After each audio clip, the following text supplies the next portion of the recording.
The Handbook of Established Righteousness. We're still in Section 1, folks, the concept and practice of righteousness. Today, we're going to be learning about the role of women in community. Let's begin. During the last 40 years, the role of women in religion has been a hot topic of debate in the Western world. It has been severe enough to break apart denominations, and it is still breaking them apart at the time of this writing. This debate was at its peak when we first established our community in 1987. So we took no position on the matter and waited patiently on the Lord on this issue. Our process began with the underlying principle that equality was not sameness. Women were not elevated by being like a man, and men were not denigrated when women could do something that they couldn't. Not long after we were settled into community, the Lord began giving us light by the Spirit about the women's clans. We had classes on the topics, as well as several women's retreats to discuss how women would function in community. Then we discovered the Dead Sea Scrolls. The information found there began giving us a path forward. The Essenes had women on their council with the same importance of function as the men. Importantly, they had women scribes. In the Hebrew culture of that day, perhaps even still today, scribes were an elevated class and had roles of much power in society. So the fact that the Essenes had women scribes was an important thing to know. When we received Achi, the general feeling about women was that they were viewed with a high standing in all religious affairs. I saw Tifara having a vital role in declaring Shabuah every year, and she protected her husband when he was under assault by the adversary by singing the protection song over him, probably saving his life. Later, in First Achi, Ohad was shown to be in a remarkable role, even indicating that she was the one responsible for Christ visiting America, and yet she went to her husband to get answers about righteousness. Then, when we received Enoch, some things began to become evident with regard to the way we viewed the influence of women in society, specifically in Zion, which they called Ma'in. One of the most significant revelations in Enoch was the role of Kaaba played in transforming Olam into Eden. She did things Yatsakad simply could not do, and he did things that she couldn't do. Both were equally essential for the transformation into Eden to take place. And bear in mind, this was before there was sin or social norms of behavior for men and women. And just to show how important the individual roles of our first parents were, the record describes in detail the difference in their dominion in Eden and also how it changed in the temporal world. Remarkable. It was our first mother who laid the foundation for the religion of Shabuah. She made relationships. Yatsakad did not. Shabuah is a covenant of relationship between mankind and creation. Enoch's mother, Baraka, established the use of the Urim, and she blessed it for him. Baraka also established music and worship and prayer dynamics and how women's clans would function in Ma'in. She actually set in motion the function of the scribes, who were called listeners in ancient times. She insisted Enoch have listeners present when he used the Urim, and listeners evolved into scribes with the emergence of written language. A real breakthrough came for us with the guidance tablet, which we have also called the family tablet. This tablet put women in a place to have major emphasis on virtues that it seemed men were unable to express, and the men were shown to have responsibilities and gifts that were elusive for them. Moreover, Christ's priesthood symbol, which is shown on the bottom of the tablet, is also shown beside the man on the top of the tablet, but is not shown on the woman's side. On the other hand, on the tablets, a woman's ability to achieve high levels of spontaneity in relationships is shown on the tablet to be highly developed for them. Spontaneity can be described as being charitable and innocent of heart. The tablet shows that a man has it in his childhood, but he loses it as he comes into maturity. He then has a skill in righteousness that women do not have. This tablet is not a small thing in laying the groundwork for the role of women in religion. It was one of the 2 tablets Moses had on Sinai, and it is the source of the 10 Commandments, originally called the 10 Guidances. This tablet had a profound effect on us in community and also even in the harmony of our marriages. The Book of Remembrance of our ancient grandmothers is full of stories about how women in ancient times affected the world then and to this day in very important ways, especially in regard to mankind's relationships with God, the angels, and each other. Women established very practical skills like language and cohesive social standards, such as when Tava asked, "Do we kill our enemies? Or do we avoid them or even love them?" And so the impact of women's role in religion really expanded in the Book of Remembrance of our ancient grandmothers. And now comes the Book of Remembrance of Melchizedek. In this volume, our journey is nearing completion. Melchizedek reveals the entire structure of religious authority for both men and women. In this volume, the Lord has revealed to the world that at the edge of eternity, heaven, spiritual authority is simply called the Holy Order. But when the Holy Order began to be expressed among mankind in the temporal world, it has 2 parts: the order of Melchizedek in relation to men, and the order of Zedekiah in relation to women. These 2 orders use entirely different resources, and both were formally expressed on the earth by Shem and his wife Shum. They were named Melchizedek and Zedekiah because they established Shabuah together, and in heaven they are both archangels with the names Michael and Gietta. He has charge over all the Urkadeshi, who are his principal resource for coming to the assistance of the Lord. She has charge over all the abiding angels in the 4th station of heaven, and they are her principal resource for protecting the Lord's people. Michael is called upon to do the things she cannot do because he uses the definitions of the spirits of life in all his service. She is called upon to do the things he cannot do because she is one who deals with holy relationships between the spirits of life created in the image of God in the 4th station of heaven. This is amazing.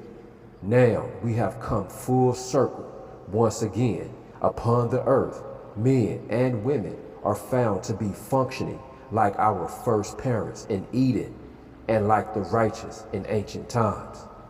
I'm sure people will want to study this issue carefully. We at this time have questions that we need answers to. But we will proceed with just what has been written and trust the Lord to guide us as the role of women in Shabuah develops. Anything new like this has to be established slowly and very carefully by the leadings of the Spirit. The people will know. They can hear the Spirit. The women will feel what the Lord wants of them. Have no doubt, that's their specialty. Now, the word priesthood did not exist before the flood. Not just the word, but even the concept it has come to represent and mean. The concept of priesthood is a late construct. It is also important to note that Kava could not do her role of dominion until Yatsukai had done his. And what does it mean that in heaven a husband and wife are viewed to be one? Somehow the women's role merges out of marriage. This we know. Both roles in spiritual leadership are equally vital and exclusive. This matter of the holy order upon the earth is of extreme importance. Few realize the depths of influence it gives to the righteous. The calling of men and the designation of women has already been done from the foundation of the world. No person takes this honor upon himself. Let no one coax you into believing you are after this order. God alone is the originator of this matter.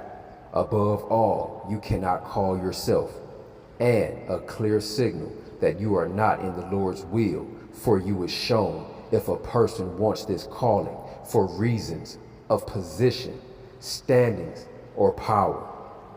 This order originates in heaven, not upon the earth. Let me tell you my sequence in becoming aware of my call to this order. It is a story that covers many years. At age 14 in 1957, when the Lord visited me in the woods in Oregon, He indicated that He wanted me to do something for Him that seemed way too big for me as a youth. I really did not associate it with priesthood. I had not heard another word about it until 1982. I was sleeping in a hogan at the Twisted Water Village at Pinyon Mesa, Arizona, with a small group of people visiting there who were friends of ours. The hogan had a dirt floor and an open hole in the center of the roof. In the night, while all the others were sleeping, the room became light, and the Lord spoke to me from the opening in the roof. He said that I was called to be after the order of Melchizedek. I looked around to see if anyone else heard him, but all were asleep. It took several seconds for the light to fade away, so I had a little time to realize the experience was not my imagination. Besides, it was too powerful and impactful to be coming from me. I don't know if it would be right to say that I didn't believe it, but that would come close. In the morning, we went for a walk in the desert. I was discussing what I had heard in the night from the Lord with my friends. They were encouraging me to accept the message and to respond to it. Just then, I saw a ripe cactus fruit, and I reached down and picked it and popped it into my mouth, just as I said, I am not a high priest. That little fruit had very clear, sharp spines on it and filled my mouth, my tongue, gums, and all over my mouth with those spines. And just as I was putting it into my mouth with one hand, my other hand was picking up an arrowhead that was laying on the ground just under the cactus fruit. So I had an arrowhead in one hand and a mouth full of spines. It was clearly a language of repentance. It took 3 days of sitting with the sun shining in my mouth for someone to pick out all the spines with tweezers. I could barely talk and could not eat during all that time. God was telling me, with that language of repentance that was coming out of my mouth by any denial of the priesthood calling was not of Him. And to this day, nearly 40 years later, I keep that arrowhead on my person every day in my Harari bag to remind me that I must not deny that calling. Of course, it may also be known what I went through about this matter on my 40 days in the spring of 1987. After I fasted and prayed for some days in 1987, we finally had a recognition ceremony for that calling, and my prayer pipe was blessed. So I was taken into the order of Melchizedek, kicking and screaming, so to speak. I definitely did not claim it for myself. The verification of the call will come to you by how Anoka Seed and the Urkadeshi respond to you in your daily walk in ministry. So be very careful and be very virtuous in all your behavior, in rich humility and total dedication to the Lord.